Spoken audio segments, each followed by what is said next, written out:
देश में कोरोना की रफ्तार तेजी से बढ़ रही है। भारत में कोरोना वायरस के नए मामलों में अब रोजाना ही नए रिकॉर्ड बन रहे हैं।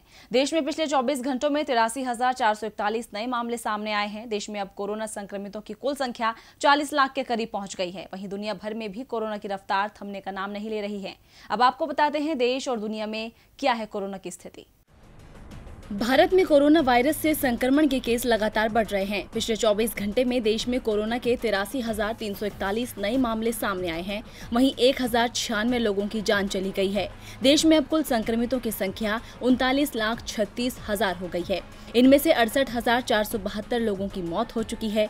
एक्टिव केस की संख्या 8,31,000 हो गई है और 30,37,000 लोग ठीक हो चुके हैं।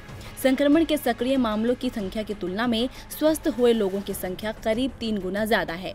इससे पहले देश में 3 सितंबर को अब तक के सबसे ज्यादा 83,883 मामले सामने आए थे। अब एक नजर डालते हैं देश के प्रभावित राज्यों पर। महाराष्ट्र में कोरोना संक्रमितों की संख्या हुई 8,43,844। आंध्र प्रदेश में संक्रमितों का आंकड़ा हुआ 4,65,730। तमिलनाडु में कोरोना से संक्रमित हुए 4,45,851 लोग। कर्नाटक में संक्रमितों की संख्या हुई 3,70,206। उत्तर प्रदेश में कोरोना संक्रमितों का आंकड़ा हुआ 2,47,101।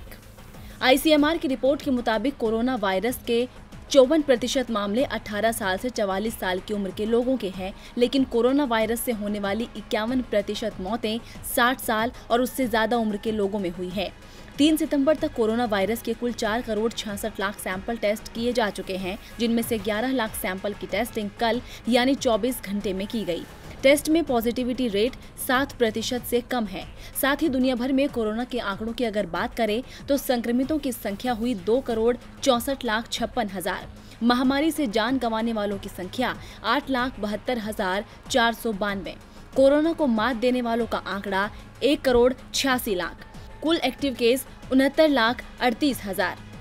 वर्ल्डोमीटर के मुताबिक कोरोना से सबसे ज्यादा प्रभावित देशों की लिस्ट में अमेरिका पहले पायदान पर है। यहां अब तक 63 लाख से ज्यादा लोग संक्रमण के शिकार हो चुके हैं। वहीं भारत में सबसे ज्यादा संक्रमितों के मामले में तीसरे नंबर पर है और सबसे ज्यादा मौत के मामले में भी भारत तीसरे नंबर पर है। साथ ही भारत ऐसा तीसरा देश है जहाँ सबसे ज्यादा एक्टिव केस हैं।